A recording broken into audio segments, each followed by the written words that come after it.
Hello, Rito. Hello, sir.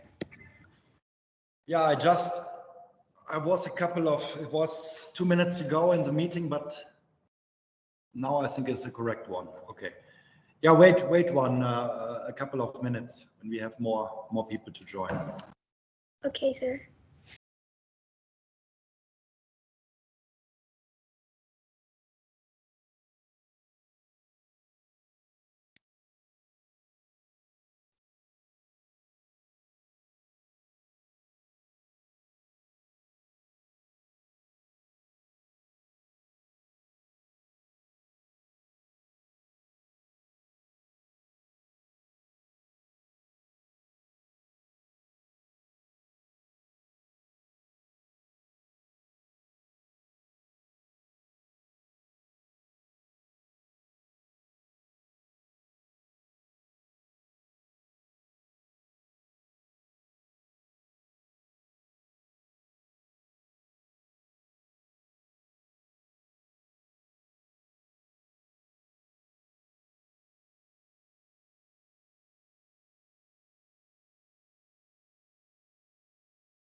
Yeah, so once again, good morning from Mexico. Georgine Konyo-Vogel will come in roughly 20-25 minutes. There was an urgent issue, but she also provided me with some information that I can start, but she will come, like I said, in a couple of roughly 15 to 20 minutes right now. So yeah, please let me know about the developing. So I just talked to the IT person. Now it is fixed that you can all move on. There was one issue, but it is always good when you tell us that something is not functioning, because we can handle it directly. Perhaps Rito, tell me something about your progress and about in the platform, and what is the status. Perhaps you can say something. Yes. So I have already completed the second competence. I'm on the third competence. I faced some issues, but I told you, and it's all fine now. So I'll check it in a few minutes, and hopefully we'll complete the third competency today only. Yeah. So the next one is then learning agility. We will also have a session of learning mindset from Steve Terrell.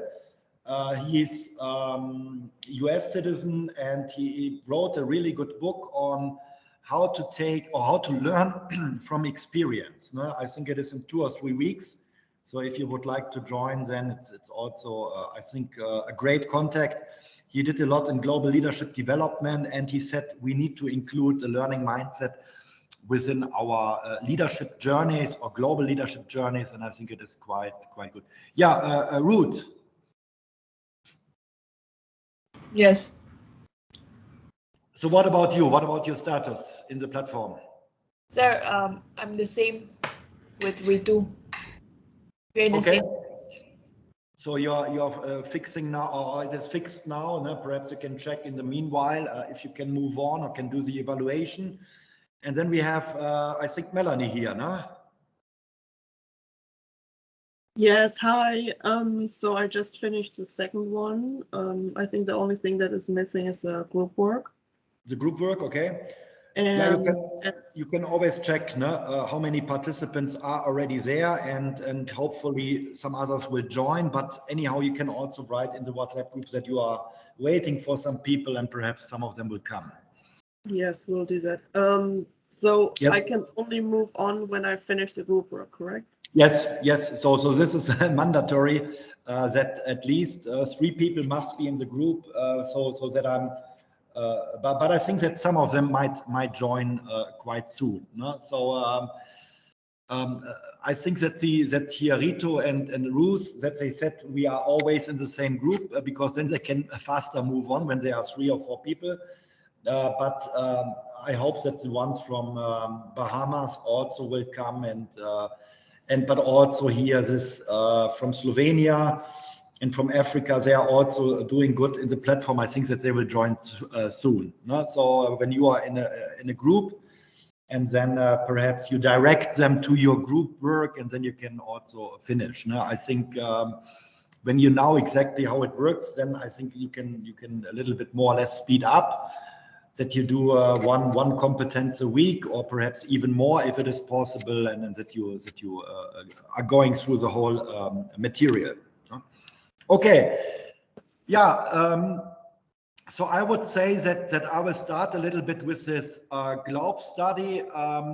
Waiting for Conju Vogelsen, and that especially. I mean, we have heard a little bit from the GLOBE project a couple of weeks, or 2 or 3 weeks ago, and I mean, we talked about Hofstede. We also talked about Aaron Meyer. Aaron Meyer is also more recently, but the GLOBE study. So GLOBE is an abbreviation of Global Leadership and Organizational Behavior Effectiveness. So the GLOBE project is already running since 1991. It is the biggest project across borders, across countries. And what did they want to find out? They want to find out which leadership style is most relevant in which regions. So for example, how to lead Germans when you only have Germans, how to lead Spanish people, how to lead Indian. I mean, but perhaps sometimes there's also criticism, because even when you say, for example, how to lead Brazilians, Brazilian is by the size very big, and there are also different mentalities inside. Now, I was 1 hour ago in the gym, and there was somebody from Mexico, it's clear, yeah, but he said also, hey, Jörg, North Mexico is very close to United States, and there is a lot of influence, and I can see it on the streets and the cars and everything. And the south of Mexico is also by the mentality completely different. So what I'm telling you is, sometimes you got a value for how to lead in Mexico, but even inside Mexico, even inside India, even inside Brazil, or perhaps also might be Germany, might be sometimes different. No? So this is something you need to think about. So the project is a little bit based on beliefs. I mean, what we already had, that you say, what distinguishes one culture from the other. Another criticism of GLOBE is that we are also having mixed teams. So not only leading Germans, or not only perhaps leading Mexican, it depends. No? But when you work in Amsterdam, for example, you could have a company where there are 5 percentage people from the Netherlands, and 95 are from all over the world. So very mixed up. So then it is a little bit complicated, but you can get good data from this GLOBE study. No? So the point is that, like we said it, so the globe study has 9 dimensions. When you remember, Hofstede has had 4 in the beginning and 2 later, so 6. When you remember, Erin Meyer, she had 8. So, and the globe project is still going on. It started in 1991, but it is still going on. So what are the dimensions which in the globe studies, which they take a look at? Performance orientation. No? So they looked at different kinds of group or group members, and they checked about how to compare performance between different regions or different countries. Another one is here called assertiveness. And in this case, it is about how friendly they are or how confrontational they are, how much are they going their own way in the group. So this is also in some cultures where it is very competitive, that they also said we need to include this kind of dimension. Another one is future orientation. This perhaps you might know from, or might remember from Hofstede. This was a little bit of long-term orientation. It was called LTO, long-term orientation, but here it's future orientation. So sometimes these cross-cultural scholars, they said, hey, we have already some good dimensions and we perhaps include some of them and we extend them. So it is not always that each cross-cultural researcher said we are doing 9 completely new ones. So everybody or a lot of people work what has been done before and then develop it further. And they said future orientation is relevant in order to compare different parts. Yeah, then we have human orientation. What about also that people say, yeah, this is fair, how I'm treated, I'm good to other people. So this is, besides this performance orientation, is also this human orientation very relevant. Institutional collectivism. I mean, here we are with the cultures of Asia, perhaps India or South America, where the group is more relevant than the single person. And I will give you an example of the comparison between United States perhaps and let's take Japan. So when we have different kinds of group work, take for example Donald Trump saying, okay, we are doing a group work and the group was doing a good job. So Donald Trump would have said, it's because of me. I'm the leader. I did a good job. And in Japan, they would say, it was because of the team and not because of me as a leader. When there are failures, so when the team is not doing a good job, then in the case of Donald Trump would say, hey, they did not do what I wanted, but it's not my failure. It's a failure of the group. And in Japan, it would be that the leader said, I'm taking responsibility. Now, so this is also why in Japan, perhaps a lot of people are doing suicide, even women or men. Now, look at, for example, how many women are also doing suicide in Japan. I mean, it is a tragedy, but they take responsibility because of their leadership style. Now, and this is something deeply anchored in the culture. Now, but this is collectivism, individualism. So when it's going good and when it's going bad and who is responsible, I think this was a good example to show the difference between United States and Japan. In-group collectivism. So what about when you work in a group, how much loyalty is there or cohesiveness and anything? There's one phenomenon in Germany and they checked about Chinese workers in Germany. And they looked about, I mean, in the Chinese cultures, it's a lot about loyalty, pride, and anything. But there have been done studies in Germany, and they said that sometimes Chinese people in Europe, in this case, specifically in Germany, they are also changing the job sometimes because they get 500 euros more.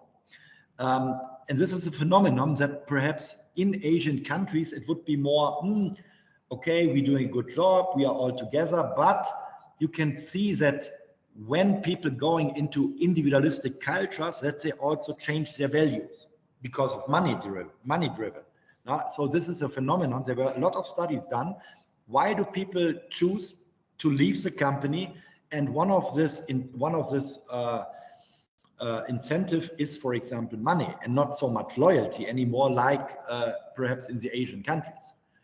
Okay, yeah, gender egalitarian, man and woman, how much power? I mean, when I'm repeating it, you know that exactly in this Nordic European countries like Denmark, Norway, Sweden, Iceland, Finland.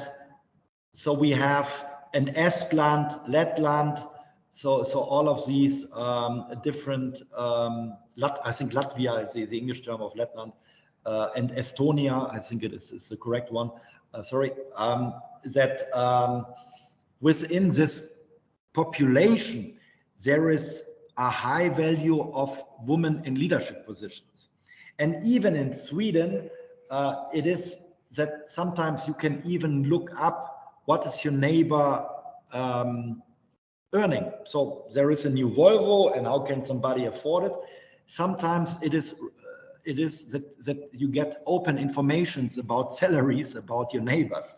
I mean, perhaps in some countries this wouldn't work, but some cultures are also open for this information. But in Iceland, I mean, Iceland is as big as a small German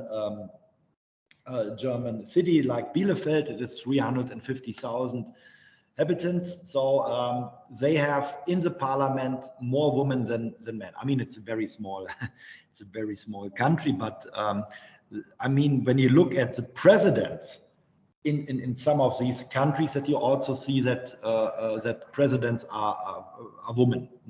I also have a study, which I can look it up if you are interested. Women in global leadership positions, not only politicians, but also being in Fortune 500 companies or very big companies. I mean, in Germany, we also are doing some research about not only that women are allowed to go in the advisory board, but this is mostly by the biggest companies, but also how many are entrepreneurs and leading and anything like that. So gender, power distance, you know, I don't need to talk about uncertainty avoidance. I think I also don't need to talk about, like, Germany, very uncertain, showing a high uncertainty avoidance, buying products. They always want quality signals, service signals, and some official reports that the product is good, then they will buy. Otherwise, they don't believe what people talk. So it's always about facts, figures, and not so much about why the product is needed or anything by heart. So it's always about facts. Okay, now we have different kinds of studies. So in the beginning, they also said, okay, we have a questionnaire, and we checked that there are around about 112 leadership attributes. This is how it started. And also about which might be relevant and what is important to have. I mean, you are doing 12 competences in this journey here. I picked out this 12 because I thought for some of you which might have less work experience, some might have, but less, I would say, by definition, that these will bring you a little bit of more what you need in the future. Of preparation, I would say. So this is the reason why I've given you global business knowledge. Second one is strategic thinking. Third one is learning agility, that you are ready to start your international business journey, I would say. So I picked them carefully in order to look why you need them, and also by research. So it's not only just that I said this might be relevant, or also by research. Okay, and then what did they do? In the Globe study, they interviewed in the beginning 17,000 managers, but in 62 societies. and with 21 dimensions of leadership. So they reduced the 112 to 21 in order to check which of them are more relevant, and then they categorize them.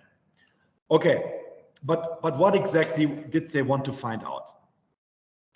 They said there are different leadership styles. And the leadership styles in some regions might be, oh, it's good to have a charismatic or value-based leader. And in some others, they said, no, in our region, it's also relevant to have, for example, a team-oriented leader. Yeah, perhaps more in this Asian or Latin American countries. Okay, second one. The next one is some other culture said, in our case, it's participative leadership. Then human-oriented leadership, and in this case, also autonomous leadership. So where is something like you can do whatever you like in order that you perform good and that you communicate good. And the last one is self-protective leadership. So they checked that most common of these 121 in the beginning, they said these are 6 main leadership characteristics. Main. So they are they put some of them subsumed, some of them under the umbrella of self-protective, like here you can see it, self-centered, status, conflict, and so on. So they said some of them belong there in order to reduce complexity. Let's say it like this. And then what they also checked is that some countries are very similar. So they put over Germany, Austria, and Switzerland, that they said, oh, they are not so different. But this is a little bit of criticism. Also, they did it for some Arabic countries that they said, but sometimes Switzerland is different to Austria, Germany. I mean, I have lived 7 years in Austria, and I've seen that the leadership style is different.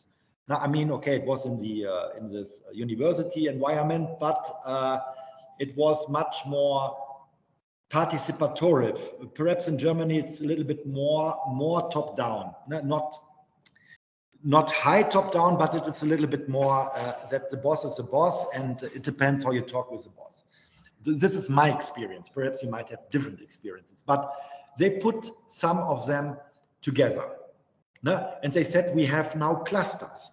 I mean, clusters make the things also reducing complexity a little bit more easy. But I'm telling you, perhaps when we take Mexico, Venezuela, and Chile, and there's one thing which is not right, because Mexico is not South America. This I know because I live in Mexico. Mexico is North America, and some parts are Middle America. Okay, anyhow, no, I don't want to claim on that. Findings. So the point is that they were able to measure and validate country scores in this case, and they also said, for example, when you ask somebody in Brazil, what do you think is the most effective leadership attribute? And they ask them, what do you think? Are Latin America or are Brazilians very performance oriented or not? So they ask these six leadership attributes. Is my own country, is it more human oriented? Is it more performance oriented? Is it more autonomous by leadership? So first they ask each of these countries, and then they compared it between different countries. It's like you're saying, I'm from India, and all Indians are performance oriented. And then you ask somebody from Germany, and then said, hey, I get to know some Indians, but they might be performance oriented, but some of them are more laissez-faire. So the point is, how do you perceive yourself, your own culture, and how are others perceiving Indians, for example? So self-observation and from other people. And this is what they did. Okay, this is the as is and should be. So should be is Brazilians should be performance oriented. And then somebody said no, but this is what we will take a look.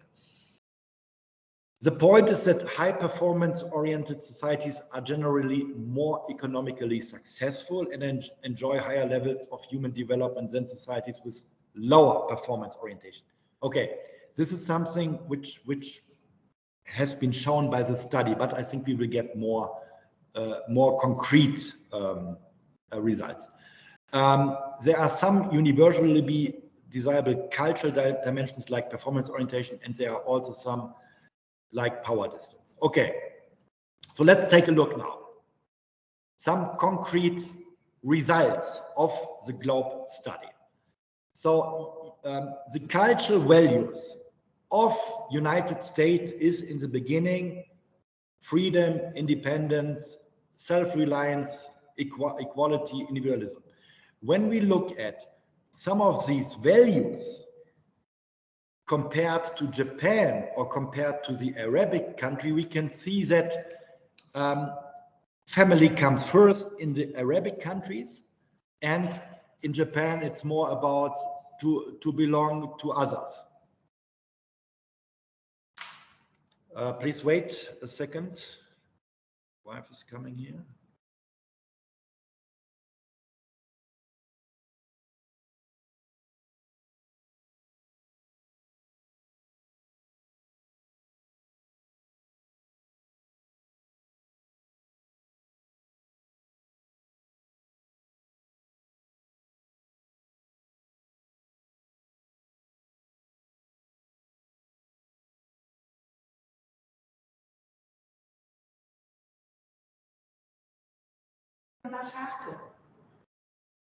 Okay, so I think that we can move on now. Okay, so let me check it. So we have different. Let me check once again. Sorry, I'm going to share it again. So we have here then, like I said, the different values. And when we compare it, for example, to US cultural values or alternative values, that we can see that there are different, even inside United States, different parts of what is relevant and what not. Now, so here this parts, but perhaps I will also upload this part for you. But let's take a look at some more concrete issues. So, when you remember the 9 dimensions here, the 9 dimensions or the variables on the left side are in which countries do you need what kind of leadership characteristic. And you can see that some countries are ranked high and some countries are ranked low.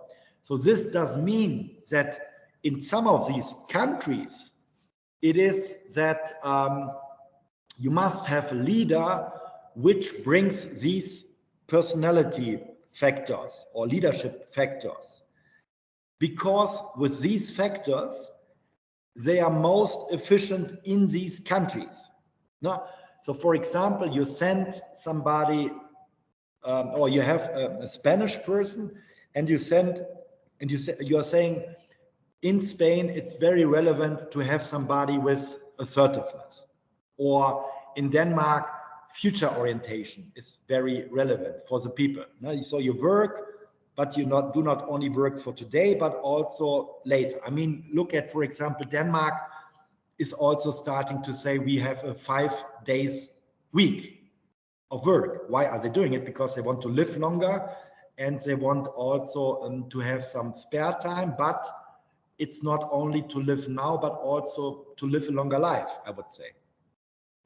Now, and in South Korea, Egypt, there are perhaps the biggest gender differentiation between men and women. And in Sweden and Denmark, like I said, egalitarian cultures, there is that women and men do equally earn the same amount of money for the same job. No? But I can give you an example. When you go to Austria, women earn 30% less. In Germany, it's perhaps 15 to 18%. So in Austria, it's even more that there is a disbalance between man and woman and what they earn. Yeah, uncertainty avoidance, like the Germans, are also people from Austria and Denmark. So they want facts, figures, otherwise they are not risk taker.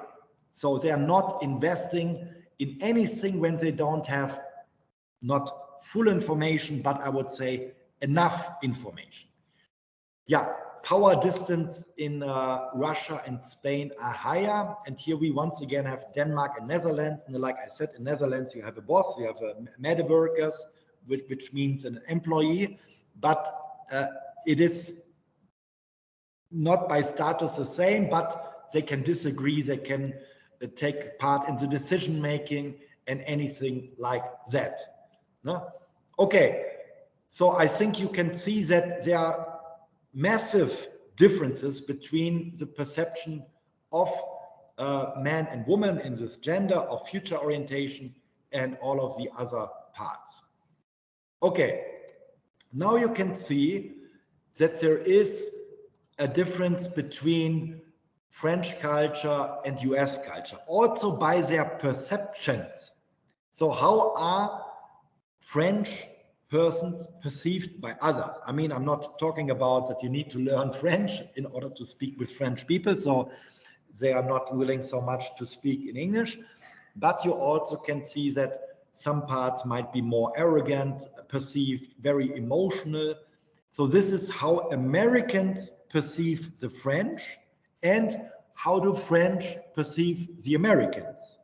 No, like always working, aggressive, naive, unprincipled, so without any principles. No?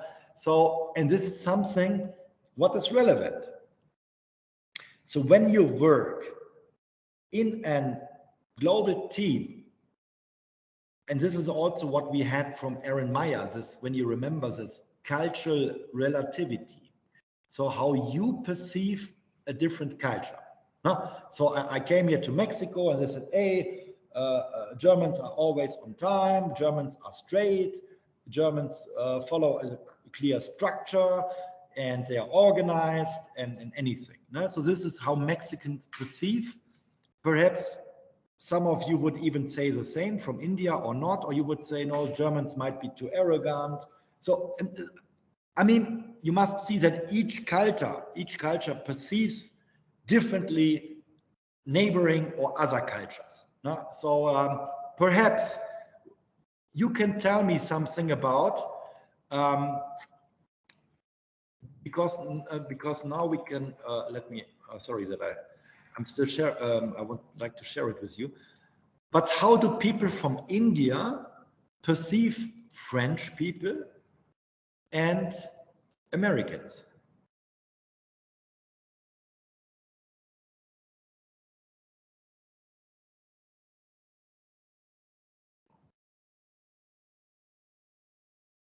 So please, some of you, Rito or Ruth. So may I speak? Yes, please, for sure.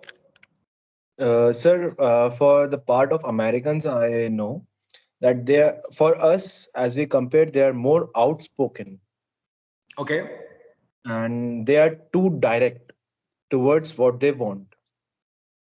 What our like thought process is just like we are a little bit conservative. We think first, and if we want it, we will pursue it. But the Americans, they have a direct, that just like if I want something, I just straight away go ahead.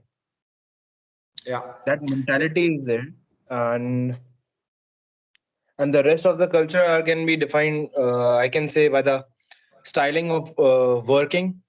Yeah. They're really open minded. They listen to their bosses. They have a friendly relationship with the bosses most of the time. And in India they are like really strict towards their bosses. Like you can't directly pursue your boss. You can't tell them what I wanted to do and what issues you're facing. You can't tell your boss. You have to go through a third person which is in middle of your boss. It might be the assistant. It might be any person who is like the peer person also, who is a little bit above you. Okay.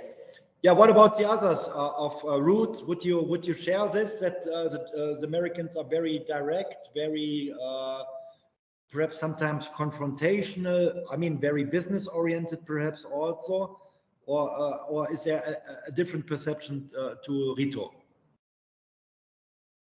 So, Sorry, you go ahead. so I think Rajit said it right.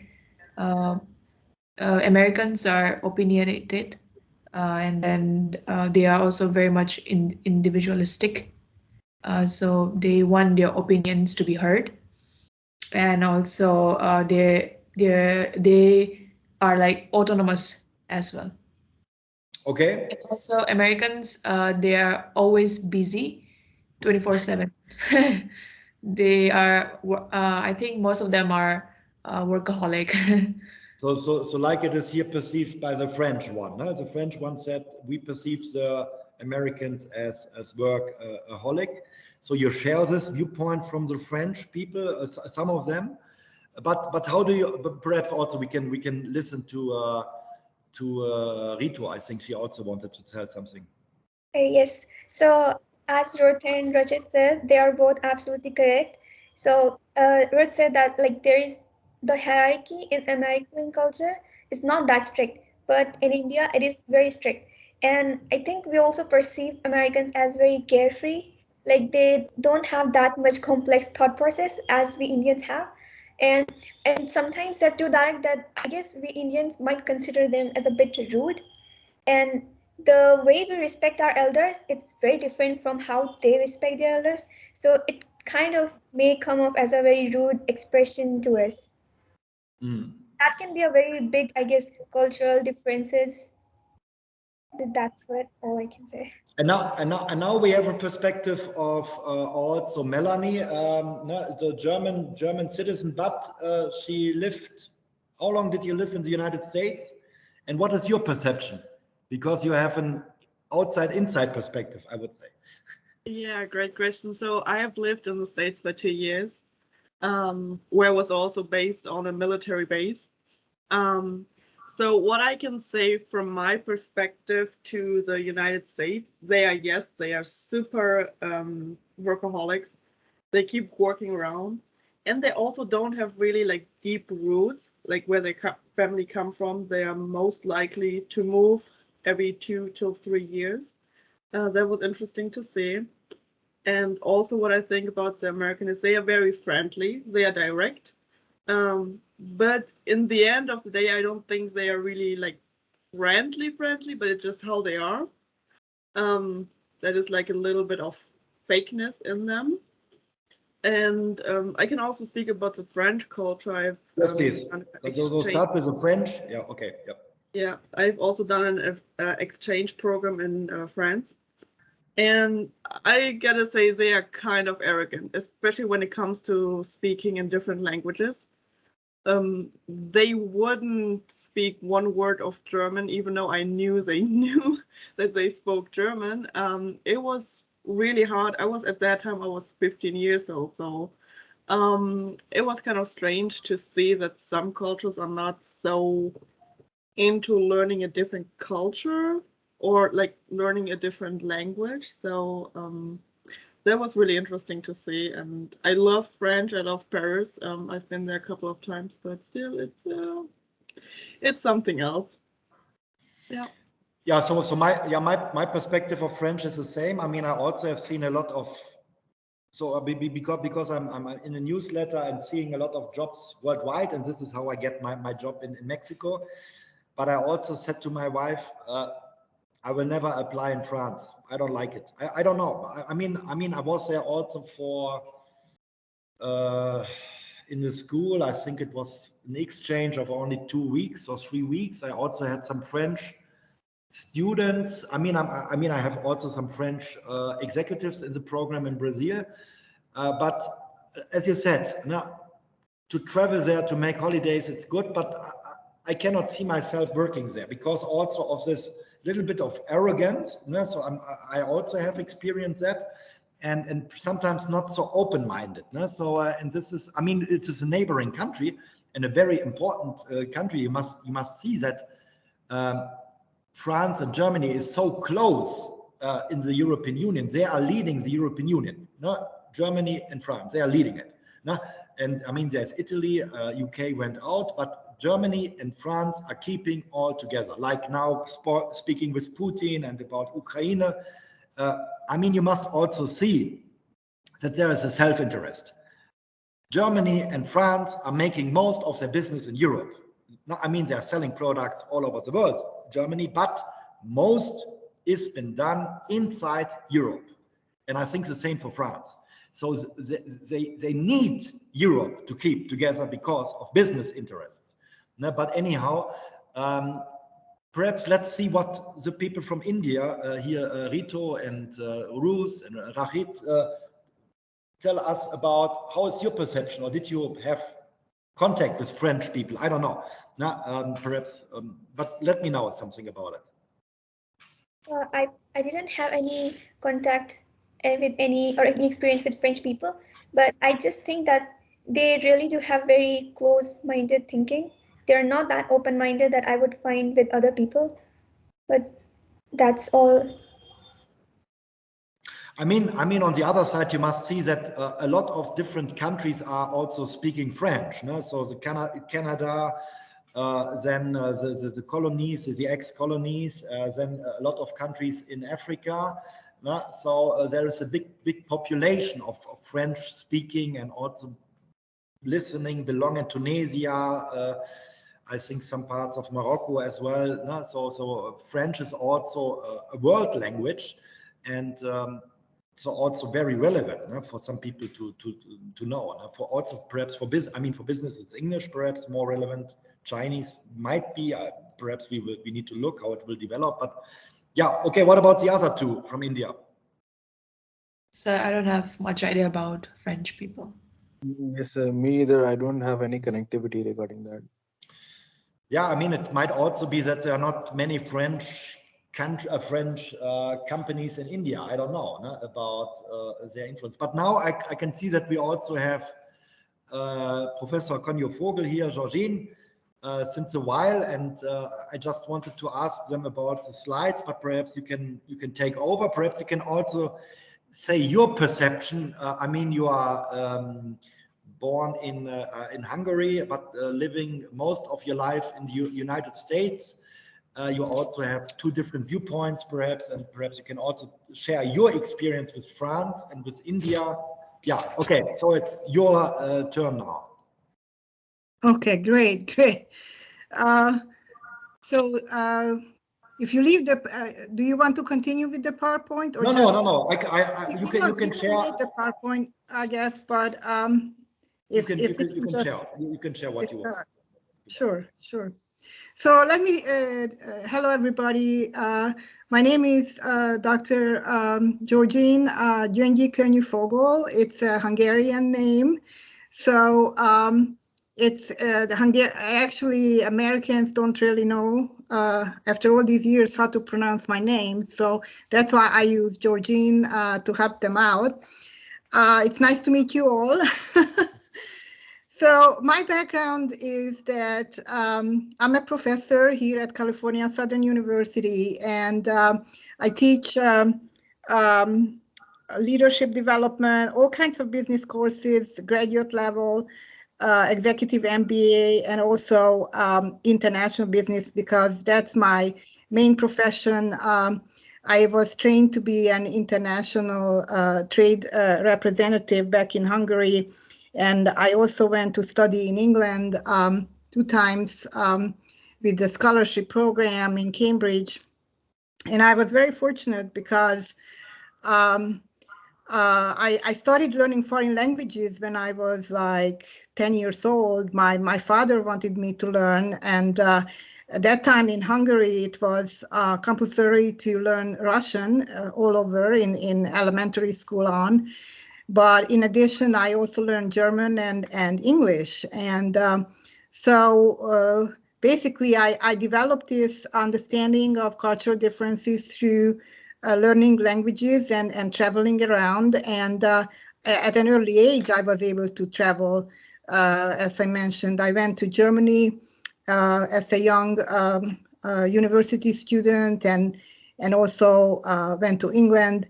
And yeah, the interesting thing was that when I studied in England, I loved the English people because they were very friendly, and at the same time, I like to watch American TV programs, and I was fascinated by the American freedom, the idea of the individual and the free spirit and the openness. So it turned out that I did emigrate to the US early on in my career, and I you know, had opportunities in New York.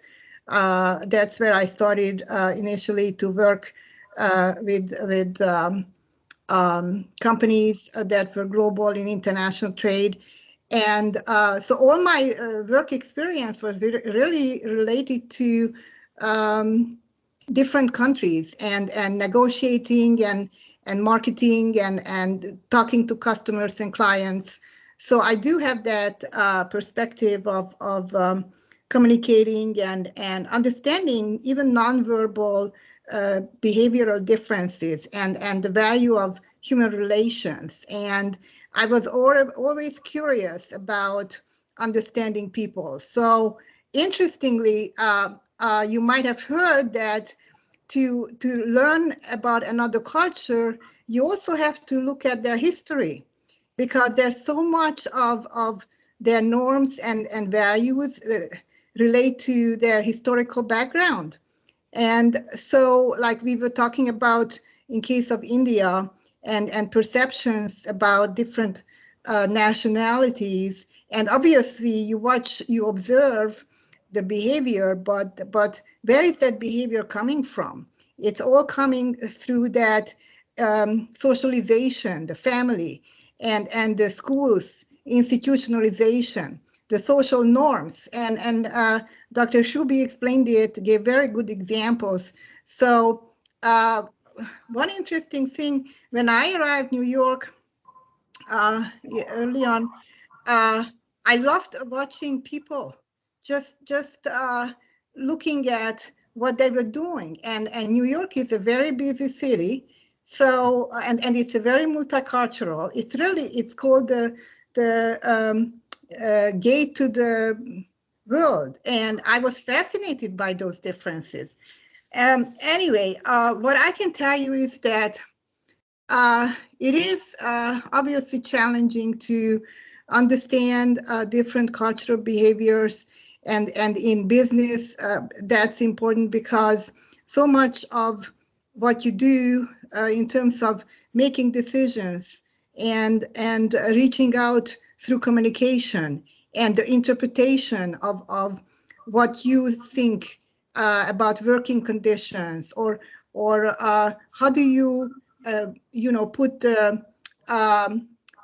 someone responsible, if you are a manager, if you are a leader, and in a virtual team, you assign some tasks, you do delegation, but the way how in that culture they might consider information, like you have examples we looked at more hierarchical cultures, and I think some of the slides show the values, the managerial working relationship type of values. You might want to put that up there.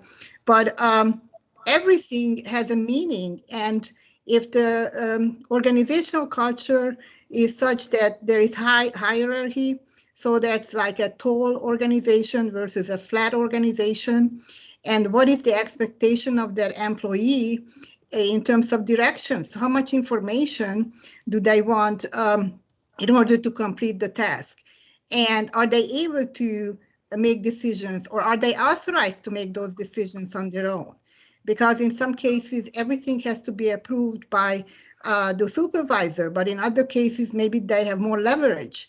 So those kinds of, it's not only, you know, how you perceive, but how do you process those tasks and complete a task? What are the steps you have to do? to actually make people understand if you are a leader or manager and you have certain tasks and you need to make decisions about it. Also, I think there are other differences in terms of performance expectations and measuring performance. Interestingly, regarding the United States, many of you noted that it's workaholic. And why is that? Because what I noticed in this country, and I lived here for now more than like 30 years, ambition, people are ambitious, and it's an individualistic society. So somehow, when we talk about what makes people happy, I think those people who exhibit that high ambition feel satisfaction when they accomplish the task, and that's a driving force. Now, depending on the values in the organization, if that's rewarded, that's even more of a motivation. But example, interestingly, early in my career, when I went to Germany, I noticed that, and I don't know if it's still the case, but it is more of a 9-to-5 type of environment. That time, I noticed that they worked very hard while they had the time at work. But then after that, so they are more like categorical in terms of what's at work, and they would not even take home work. Now, Americans take home work all the time, and there is a non-stop. There is no separation between family and family time and work time, and that obviously creates a lot of stress. So I have one question, Georgine. So you also said that what we had also on the slide. So US citizens might be aware that they are perceived by others by workaholics, or perhaps sometimes might have been arrogant, or any of these parts. But how can they change, or do they want to change in cross-cultural work or not? Because I'm giving a little bit of background for the students also. Intercultural training, I think it starts roughly 20 to 30 years ago, because also in the United States, it was visible that a lot of expatriate assignments failed. They said people are going abroad, they fail, they cannot do what they want. And so they also need to perceive themselves. They also need to be aware, this is how others perceive me. Perhaps sometimes it's negatively perceived or not. But what is your experience in US citizens doing global projects, global work, and how can they adapt? Or do they say, no, I don't care about the others. Why should I adapt? The other one should. Yeah. Yeah, it really depends on the organization, and there have been so many mistakes early on when some of these American companies went overseas, and they assume that they can continue to do the same practices, and even in terms of translating the advertising message or the product offering was the same like in the US, and those were the flops, the mistakes that they learned hard way.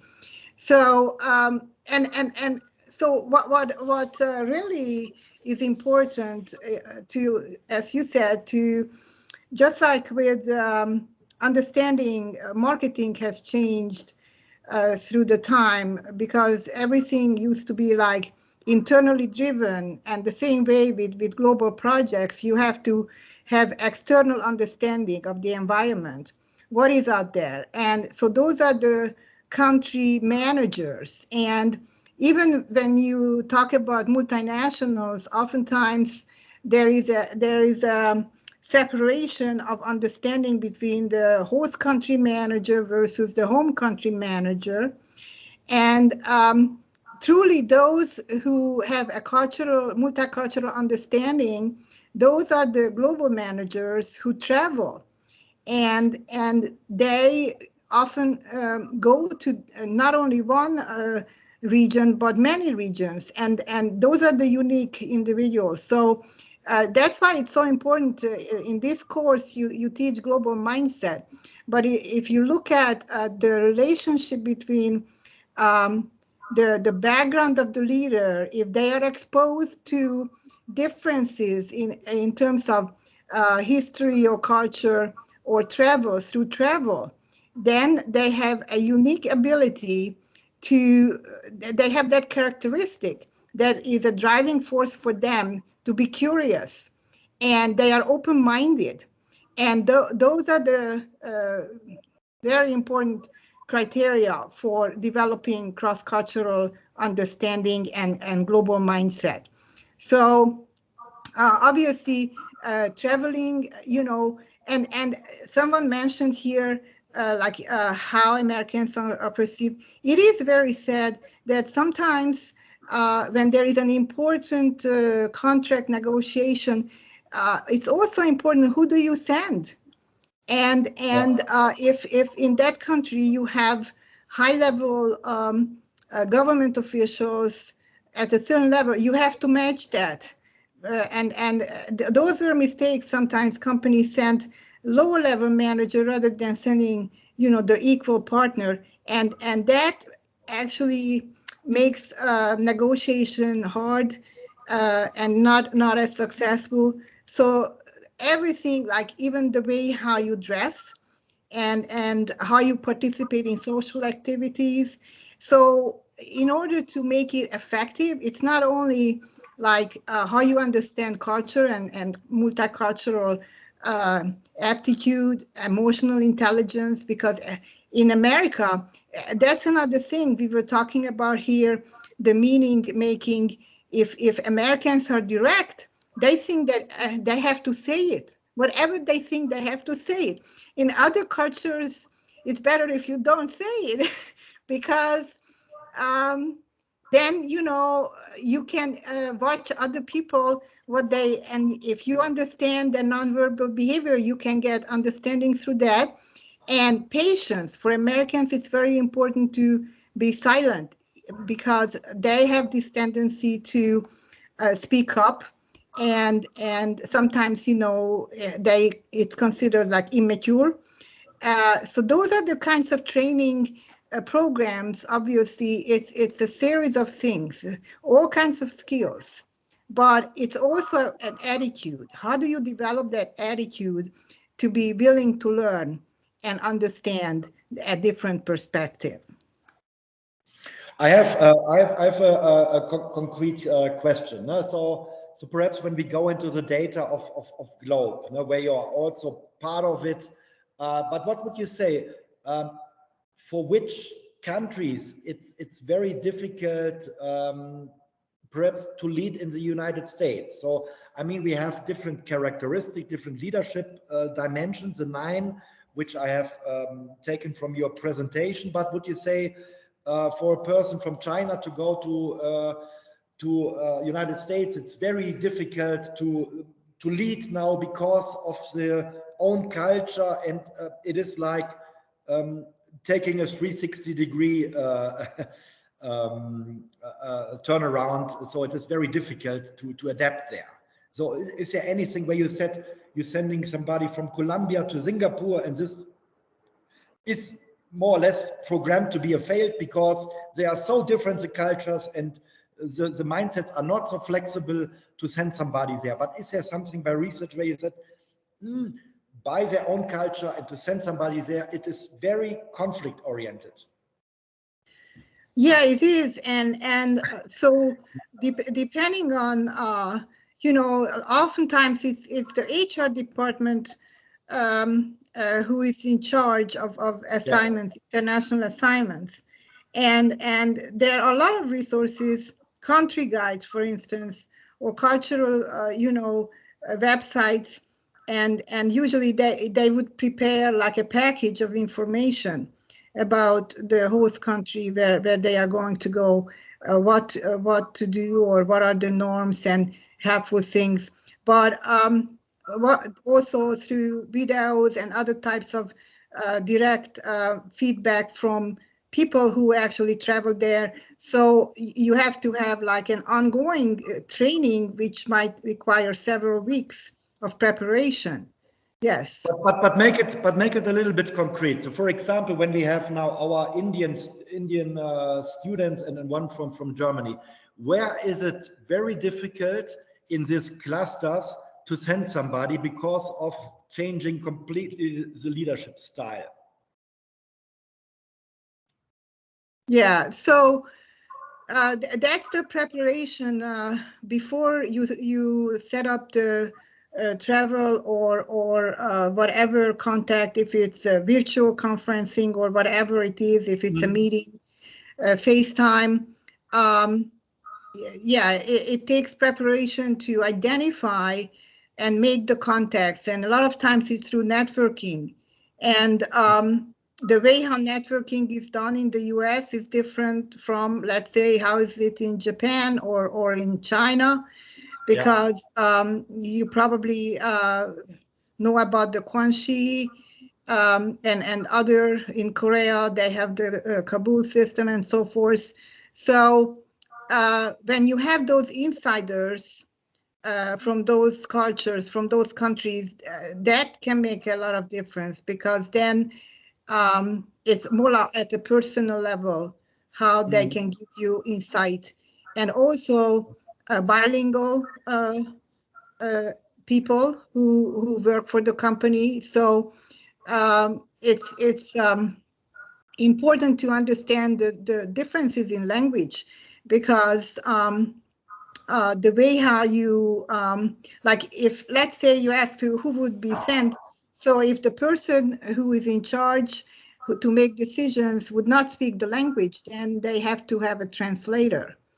And so the translator, it's more efficient if the translator understands, is fluent in both languages at the native level or very proficient, because then some of the terminologies, again, the way how it is perceived, that can make a difference. So yeah, so in terms of choosing, there are a lot of factors. Who do you choose? But oftentimes it's based on hierarchical. And like, I give you an example, you probably know about this. In France, I believe it used to be, and I don't know if they still have it, but when you have a business card, on the business card they would also have their university degrees, or the name of the university or something like that, because it's more like prestigious. And and the way how you hand over your business cards, that's another thing. In Japan, Americans oftentimes, when they have the informal social gatherings, they would just hand you the business card and leave. But in Japan, you actually bow down, and you hand it over with two hands.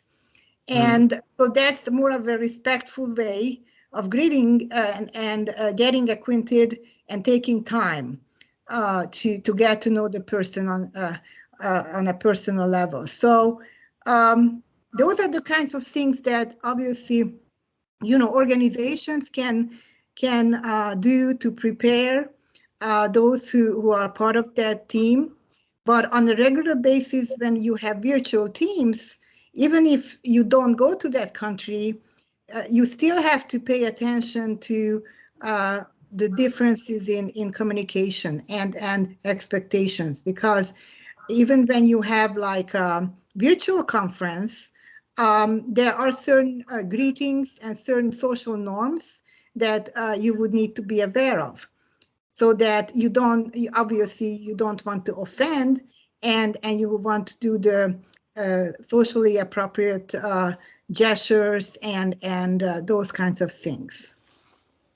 Yeah, perhaps you can also talk a little bit about the Globe study. I mean, it is now for 30 years roughly, no, or more than 30 years. 1991 it started, but what are the findings so far? So how is the status of this globe developing? I mean, we talked about these 9 dimensions. We talked about also which leadership style might be more relevant, but I think you were not inside the talk at this time, but sometimes we also have now this mixed teams, and not only that an US citizen is leading Brazilians or Indians or however, but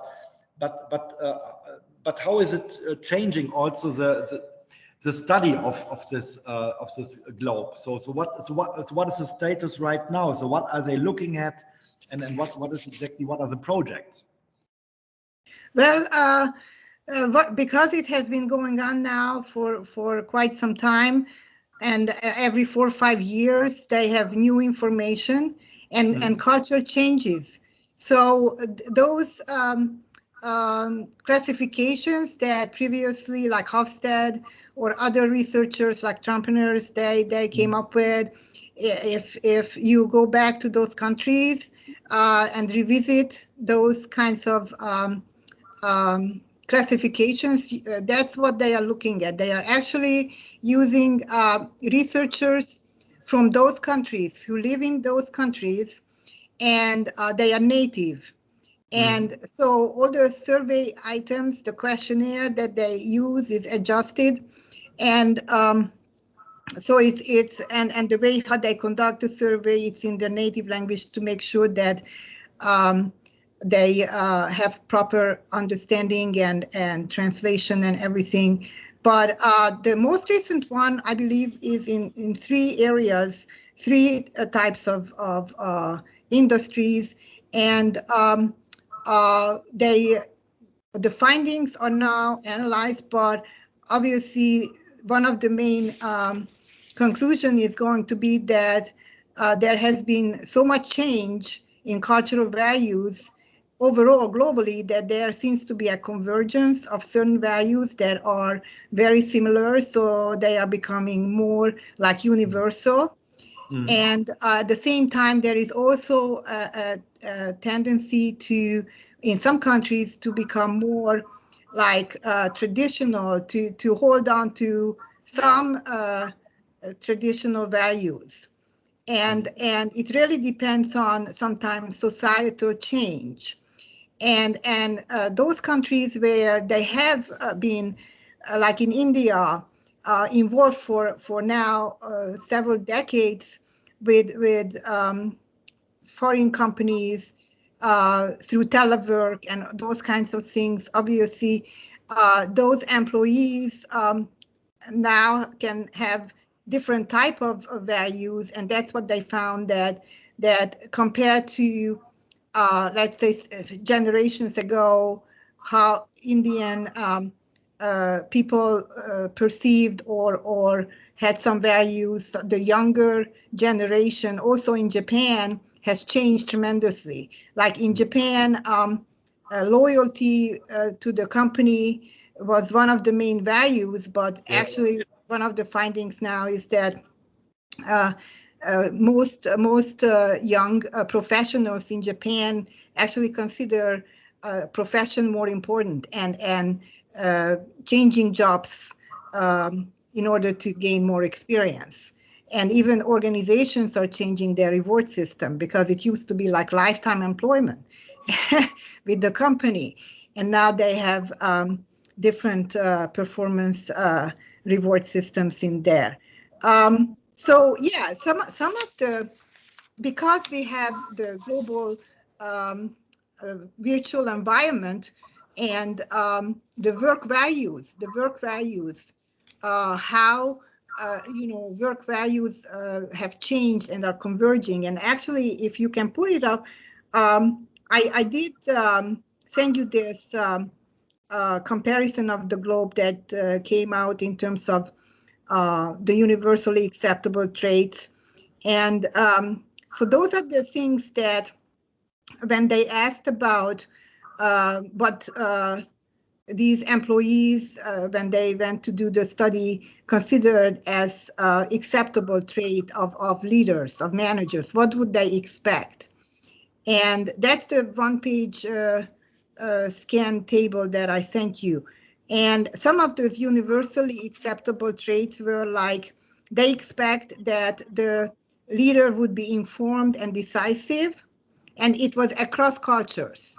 So it really, what it means is that when there are convergent cultural values, that means there are no differences based on country, because there is a tendency in all across those countries of 62 to actually have these values, like high values, expectations of employees in terms of leaders.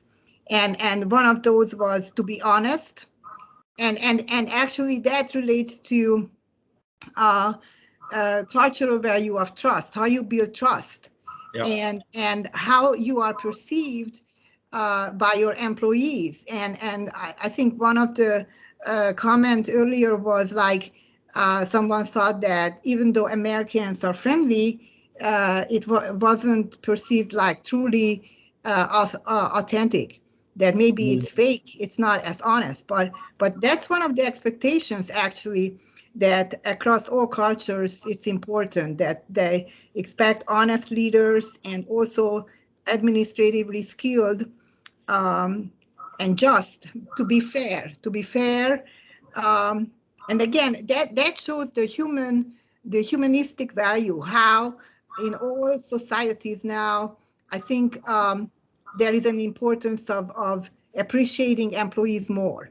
It used to be like in some cultures, going back, I'm giving the example of Japan because I worked with a lot of Japanese students in the 90s, because our university had partnership program with them.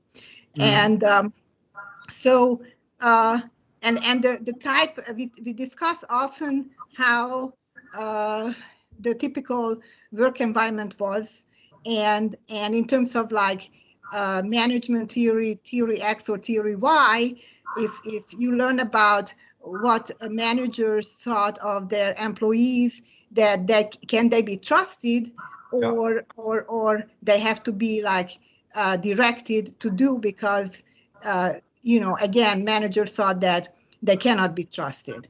So now these kinds of things changed. Even in those countries, like in Japan, used to be like they had a glass window for the manager, a huge window to watch employees and walk around. And it is a different concept what we had in the US with Jack Welch. Jack Welch established that philosophy, like walking around the floor, meaning getting to know people.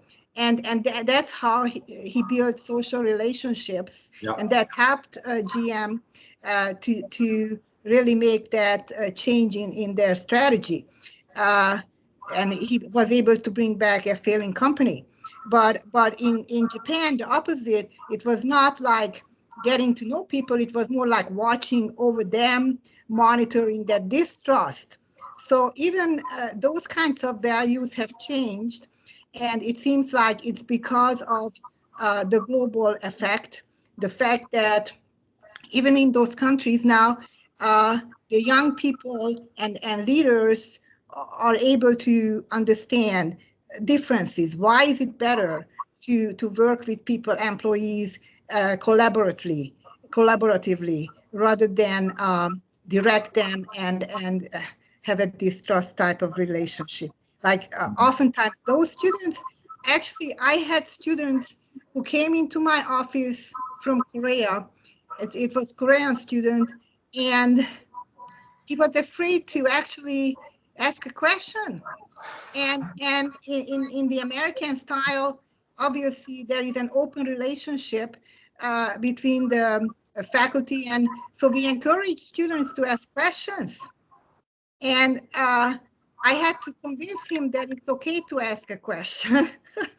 and he told me that in that country, like Korea, where he was, if someone asked, it was like he was very fearful, because it was expected like no one should ask any questions. Yeah, perhaps I was also thinking about this for a couple of minutes. Let's ask also some of those students, like, for example, Melanie. I think she would like to work in the United States. Perhaps she has some specific questions to you, but also what about Rachid and Rito and Ruth? Ruth, perhaps you also have some question to the expert here of the Globe study, and also by a lot of experiences immigrated to the United States, but also having a lot of getting to know different cultures by work or consultancy or however. But perhaps Melanie, you can start. I think you must have perhaps some specific questions to her.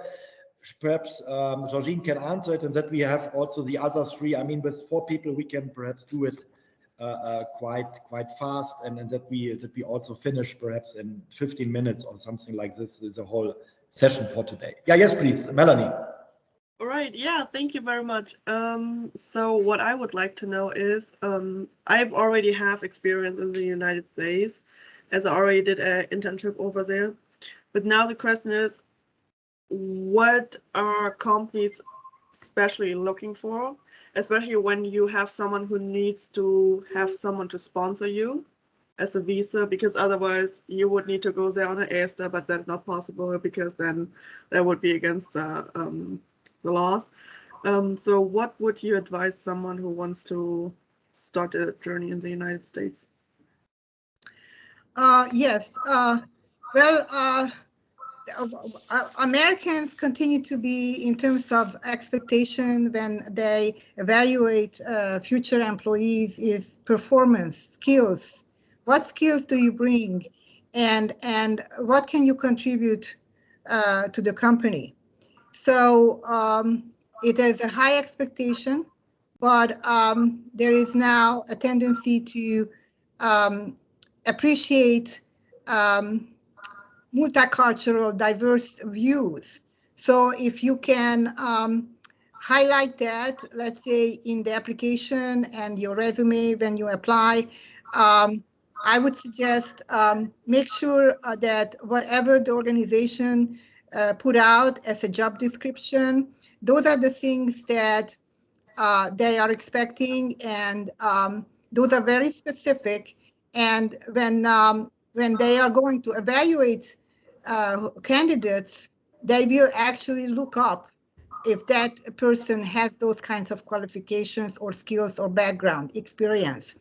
And it has to be more like one-on-one match, like look up if there is any kind of aptitude or particular task that they list. Do you have experience in that area? And then literally you have to tell them directly. You have to put it in there. What kind of experience do you have that relates to that particular skill? So the way how it has to be direct, because that's what they expect. And when they interview you, obviously they look at a variety of things, how you relate to the other people, and how you they expect like professional communication style and friendliness and openness. And they might ask questions about what kind of difficult situation, can you give an example of a situation when you had to solve some problem? So they expect you to speak up for yourself, and just be enthusiastic and show that you care about the position and you want to contribute to the company, and tell them what kinds of things you can bring for the company. All right, thank you very much. I have another question, if that's all right. Okay, go ahead. How did you manage to, so what was your kind of way that you made it to the United States? Well, my personal story was that I started out, after I went back from England, they wanted me to stay in England, but at that time I wasn't ready for it. So then I really saw the difference more because it was an immersion for me in the culture, and actually I became more aware of the differences in terms of opportunities I might have, which that time my country could not offer. So it was really a personal decision to leave, and I had to think about it carefully and plan for it. And that time it was still considered like illegal to leave, so it was not open. I had to make sure that there would be no consequence for my family. And I'm a very methodological, strategic thinker, and I planned it out.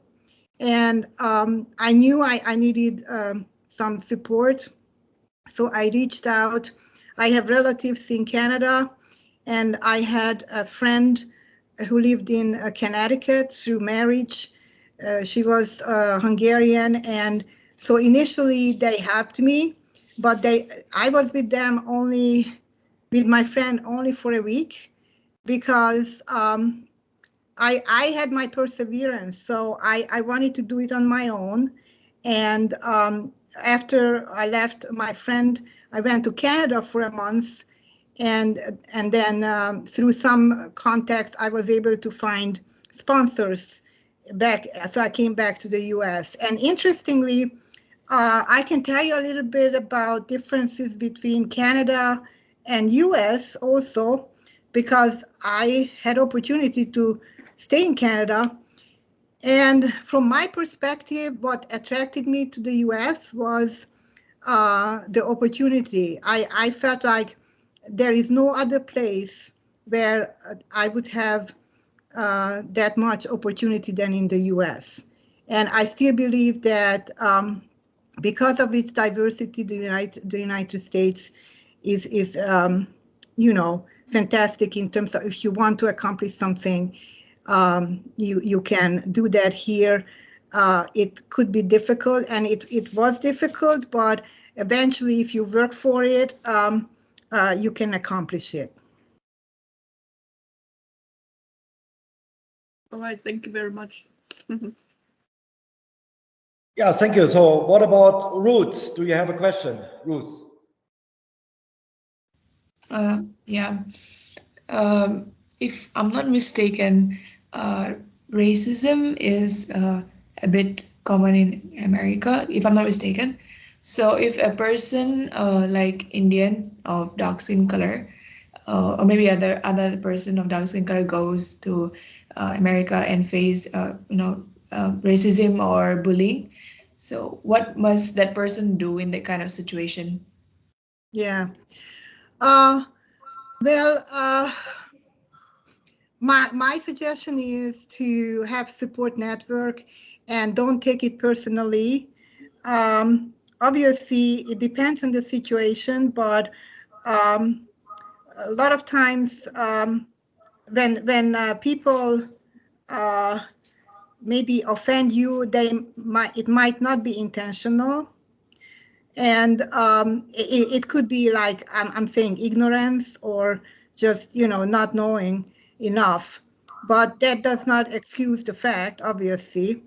But you have to become resilient, so that's and you have to have support, and learn different types of ways how you can assert yourself, basically, through resilience. I'm saying don't take it personally, but try to come around in a different way, so that you should not allow them to do any kind of downplaying or any kind. If you notice any of that, you have to professionally say things like, that's not acceptable.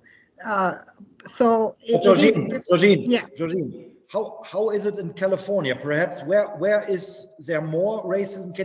Is there anything in the United States that you said you will have less problems in East or in West or in the South? Or is there anything where you said Indians did not get many problems. I mean, it is always an individualistic issue, we know it, but where would you say where's more open-mindedness in the US?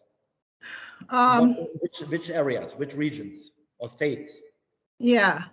Well, I spent a lot of time in New York on the East Coast, and New Jersey, no problem there. It's very multicultural.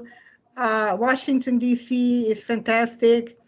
A lot of foreign people in terms of for work and studying and everything. So usually and also California, all these other places, California has more of also Hispanics more and from Mexico. So it's kind of a difference from New York.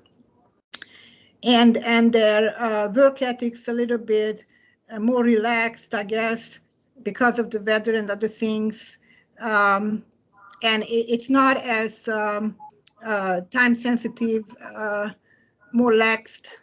New York is I guess the most high pressure. So if you can survive New York, I guess you can. there is a thing. If you can make it in New York, right? You can make it everywhere. Yeah. Okay. Yeah. Thank you. Perhaps another question. Yeah. From the other two. But I would say that yeah, the most people like rural areas, obviously, because I also lived in West Virginia and different places. And so the interesting thing is those would be like very isolated and they are not used to, like, I would be the only one who was foreign, and they try to be nice to you, but you know that they don't understand you. So those are the kinds of things, and you just know, and you try to be nice to them. So it really depends how the whole context and the environment is. Yeah. Okay. Yeah. Rito or Ruth, was it okay? Yes. Thank you. Okay. So, yeah, Rito, do you have a question?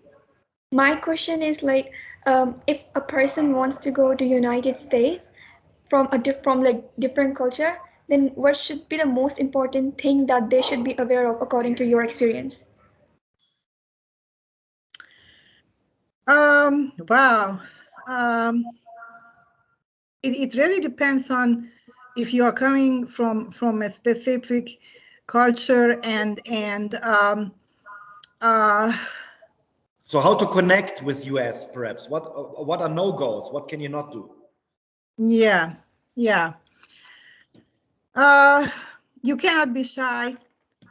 I think the only way you can connect to people is to start relating and showing your interest and make them open up to you. So I would say you have to take initiative, or if you are not ready to take initiative, at least show that you are interested in them. Americans love talking about themselves, and you can ask questions. You can say things like, "Oh, that's so interesting. Can you tell me more about it?" And you will be able to learn so much. And if you can develop that relationship.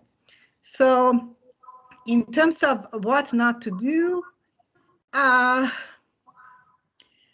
would say you should not be carefree, but that's my suggestion to any culture where you go, because you cannot assume that you can continue doing whatever you are used to. You have to be more careful and be observant of your environment, and actually go through that transition of acculturation, so that you know what is right behavior and what is not appropriate behavior. Okay, thank you so much. Yeah, Rachid. Ma'am, actually, it's been, as sir told, that it's been around 30 years for you in the USA. So, in the beginning, how did you by yourself deal with the stereotyping in the USA? Yeah. Well, interesting. When I came, the first thing I learned was I went to to an employment agency, and they told me all kinds of things I should and I should not do, because the way how organizations had expectations, like how I'm supposed to dress and all kinds of things. And to me, that was strange because coming from Hungary, Europe, some of the things they told me, obviously I would be doing anyway, but it just seemed to be more like that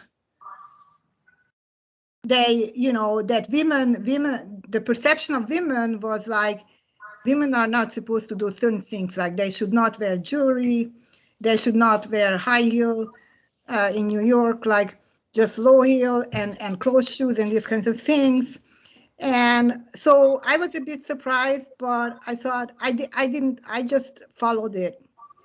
I did not want to change it. I tried to fit in, and I observed it. And thinking back now, I think I understand why in that time period, women's role in business was different, because they told me that I have to start from scratch. It doesn't matter what I did. I have to prove myself. So I basically just, it was a good advice because I understood that they want you to show what you are capable of, and that's what I did. And I think that helped me because I wasn't afraid, or I wasn't waiting for somebody for an approval of somebody, but I knew that it's going to depend on me, what I'm capable of. So I think other stereotypes, I just, a lot of times when I went talk to people, even in my professional job, like when I met with some people, and that continued for years and years, and it didn't bother me. They would ask about my accent, and if you are taking it personally, it could be maybe offensive, like, oh, why are they asking it? I just knew that it's because they don't know about it. So I got into a conversation, and that was the end of it. Because to me, if I hang up on something, then that can be like a stumbling block, which I did not want to have. But I knew that whatever I did, they were observing me a lot more. So you have to be ready for that they might treat you different, and that's fine. Because if you know that's the case, then you are unique, and if you show them your value, then it's all to your advantage. So how much, I have also one personally question at the end, perhaps. So how much Hungarian is in the day-to-day life there in United States? So how much are you Hungarian? 20%, 10, or how much? Or did you say I'm get rid of it because in the United States it doesn't I'm thinking totally American, but with a Hungarian heart. Yeah. And because growing up in Hungary, what Americans don't have as much is culture. So I'm 100% Hungarian in terms of my culture, and all those historical things that I know and I have, which unfortunately, being born in America, you would not have. So, but in the way of my thinking and decision making, it's American. Okay. 100%. Yeah. If there is one very important question still to ask, we can do it right now. Otherwise, we will close. Perhaps, is there anything which came up the last minutes to Georgine? No. Okay. So then I think that we can close the session for today. yeah, thank you very much for our guest. Also, it was I think it was, yeah, it is about experience, and it is about also your transformational journey. It's a little bit about different leadership styles. You said your experience, and hopefully this helps also for our students to broaden their mind, to get to know a little bit about United States today, because it's also very attractive for a lot of us, no, still, to have work experience there and to look up, and but also to see how perhaps United States is sometimes, or people are perceived, and workaholics. I think we also clarified a little bit why it is in the culture, why it has developed something like this, also of this individualistic and not only about you must work, but also about to self-accomplish yourself, to do things, to visibly for others, that it is important for yourself to reach points and to be motivated, and not only you are forced to do or your boss tells you, but it's also about your own growth, development, to show up that you have reached. And this, I think, is relevant to know why it is this way, because we always need the two perceptions, no? The one intrinsic, extrinsic, but also what is the motivation, like you said, by history also, no? It is a historical issue perhaps why it develops this way. Yeah, and then I would like to close it. Yeah, thank you very much, Georgine. We will also talk, no? According to the next program, next week starting, but okay. Sure. Yeah, thank you very much. Thank you. Bye-bye. Very nice Bye-bye. to meet all of you. Thank you. Bye-bye. Bye-bye. Bye-bye. Thank you. You all have a good one. Good. Bye-bye. Good luck, everybody. Bye-bye. Bye.